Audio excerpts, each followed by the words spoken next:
Hi, I'm Kelly Monaco. I'm currently unemployed, so I created this channel to earn some extra income. I'll be updating you with the latest news about the Drama General Hospital. I really couldn't breathe when I heard the shocking news. In Port Charles, the most dangerous lies are never the ones shouted in public. They are the ones spoken in grief, repeated in anger, and slowly accepted because they give pain a shape. That was exactly what was happening now, as Sidwell turned Jordan's suffering into a weapon and aimed it directly at Sunny. Jordan was still fighting her way through the physical aftermath of the crash, but her condition had already become something larger than a medical crisis. It had become the center of a new war of blame, suspicion, and quiet manipulation. Sidwell was no longer reacting like a man searching for justice. He was reacting like a man who needed an enemy, and Sunny had become the perfect target. Whether the accusation was fully true no longer seemed to matter to him. What mattered was that blaming Sunny gave his rage structure, gave his grief direction, and gave his next move purpose. That shift was what made the situation so dangerous. If Sidwell had wanted revenge alone, people in Port Charles would have known how to read him. Revenge was familiar. It was loud, direct, and often reckless. But this felt colder, more deliberate. He was not just trying to punish Sunny. He was trying to poison the atmosphere around him, to make every conversation, every relationship, and every unanswered question bend toward suspicion. Jordan's injury was becoming the emotional fuel for a campaign that could spread far beyond the crash itself. The more Sidwell repeated Sonny's name beside Jordan's pain, the more he pushed everyone else into impossible positions. Curtis was left trying to hold on to hope while rage gathered around him. Sonny was forced into defense at the very moment he needed strength. And the people standing closest to the truth were beginning to realize that the official version of events was missing pieces. Turner understood that before most of them did. Her responsibilities were changing quickly because the case itself was changing shape. What had first looked like a straightforward effort to stabilize the situation was becoming something far more fragile. She was no longer simply collecting updates and keeping order.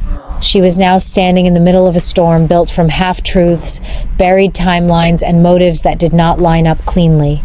Every new report seemed to sharpen one detail while blurring another. Jordan had not simply been dragged from danger in some clear, heroic moment.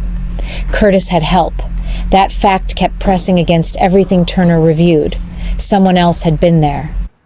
Someone else had stepped into the chaos, helped pull Jordan out of the wreckage, and then disappeared into a version of the story that already felt too neat. That detail would not leave Turner alone.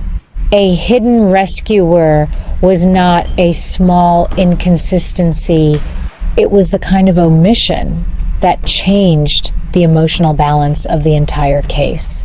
If someone had helped Curtis save Jordan, then that person had seen the scene up close. They had seen the car, the panic, the immediate reactions, perhaps even the first decisions made before authorities fully arrived. That meant they might know something critical, and the fact that their role had not come forward openly suggested that someone, somewhere, had already made a choice about what should remain hidden. Turner had spent enough time around damaged stories to recognize when truth was being managed. She did not yet know whether the missing piece pointed to fear, loyalty, or criminal intent, but she knew it was not accidental. That was where Carly entered her thinking. Turner did not focus on Carly because she was weak. She focused on her because Carly was exactly the kind of person who would step into chaos and start making choices before anyone else had even processed what was happening. Carly had always lived by instinct. In moments of crisis, that instinct made her fierce, loyal, and often effective, but it also made her dangerous. She did not always stop to ask where protection ended and interference began. If she believed someone she loved was in danger, she would move first and justify it later. That quality had saved people before, but it had also created damage. Turner could not ignore the possibility that Carly had become involved in the aftermath of the crash in a way that blurred the line between compassion and concealment. The more Turner thought about it, the more troubling the pattern became. Carly had every reason to want the truth softened if that truth threatened Sonny or Danny or anyone else tied to the fallout. She was the kind of woman who could convince herself that hiding one piece of evidence or delaying one fact was not obstruction but mercy. That was exactly what made her vulnerable. Now, people who lied for power were often easier to expose because their motives were obvious. People who lied for love were more complicated. They could endure enormous guilt while still believing they had done the right thing. Turner feared Carly might be in exactly that position. Not a mastermind, not a cold architect of deception. Just a desperate woman trying to keep too many lives from breaking at once. That was why Carly was in greater danger than she realized. If Turner was beginning to suspect a cover-up, then others eventually would too. Sidwell would seize any weakness connected to Sonny and turn it into proof of corruption. A prosecutor would not need perfect certainty to make Carly's actions look suspicious. And if Valentine was involved in the hidden rescue, then the danger multiplied. Valentine was one of the few people in Port Charles capable of performing a genuinely selfless act while still wrapping it in secrecy. That contradiction was what made him so hard to trust. If he had helped Curtis get Jordan out of the wreck, then there was no denying the humanity of that act, but humanity did not erase calculation. Turner was beginning to suspect that Valentine may have saved a life while also protecting a secret, and if Carly knew even part of that truth, she could be pulled into something much darker than she intended. Valentine's shadow over the situation made everything feel more unstable. He was not a man who moved openly unless he had no other choice. If his name was attached to the hidden rescue, then questions immediately followed. Why stay quiet?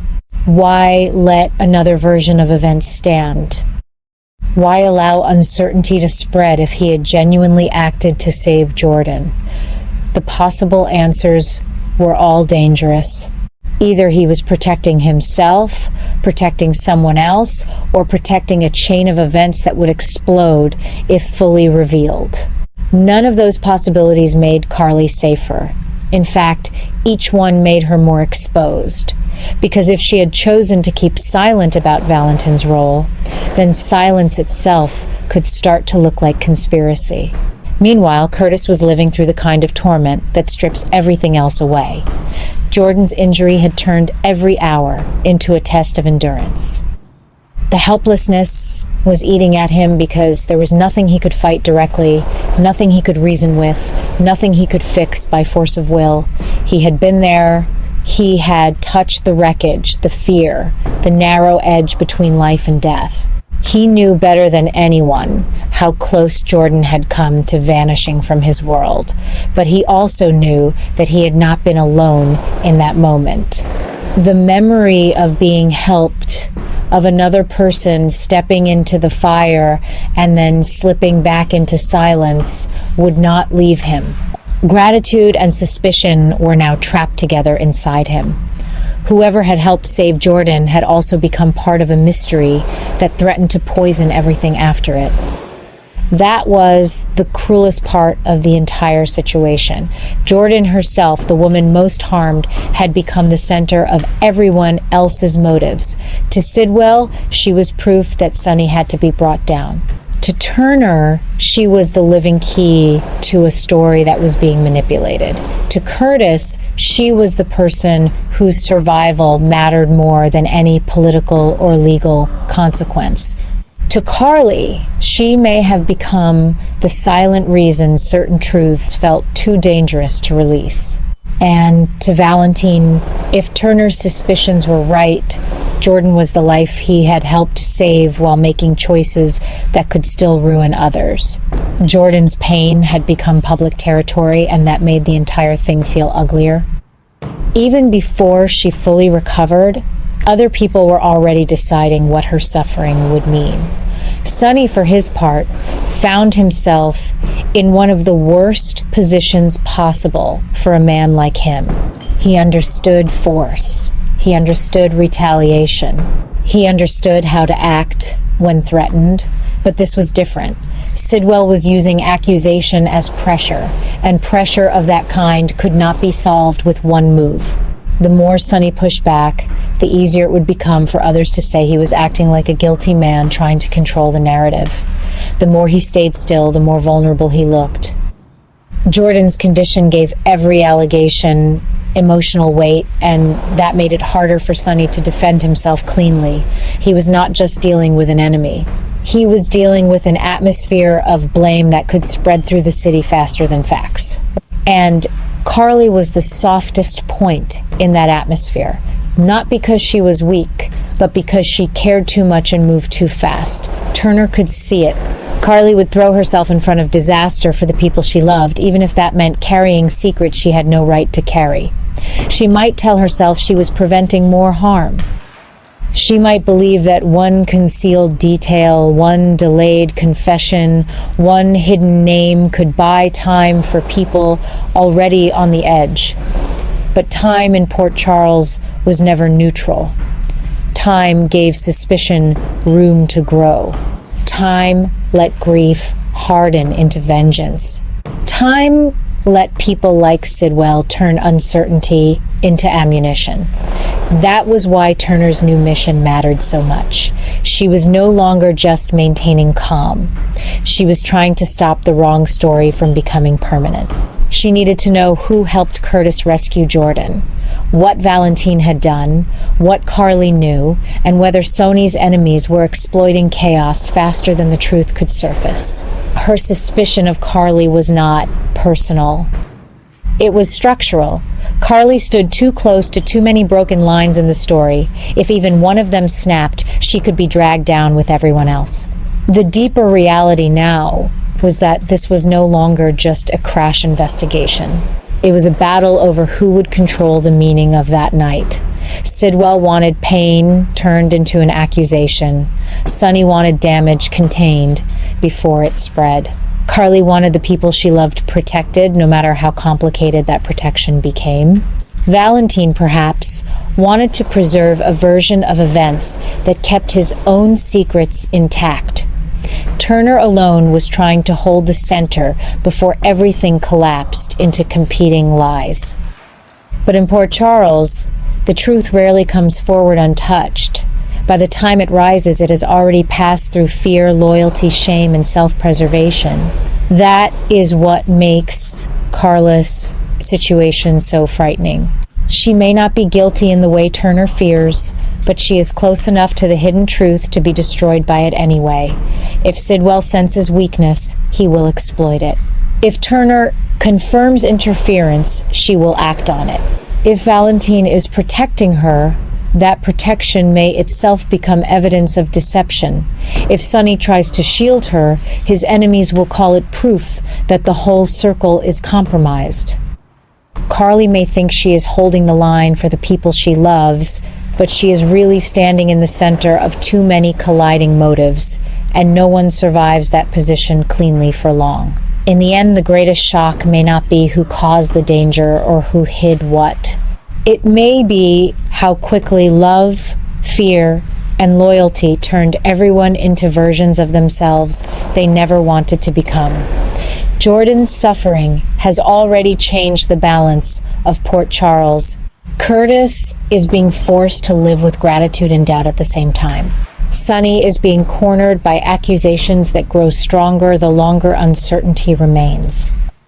Turner is stepping into a larger role because she senses the city is drifting toward a false conclusion. Valentine's actions hover at the edge of revelation, neither fully heroic nor fully innocent. And Carly, perhaps most tragically of all, is moving closer to the moment when protecting others may cost her everything. In Port Charles, disasters do not end when the crash is over. Sometimes that is only the moment when the real damage begins. I'll be back at the General Hospital soon. We'll see each other again soon. Thank you for supporting my channel. Goodbye and see you again.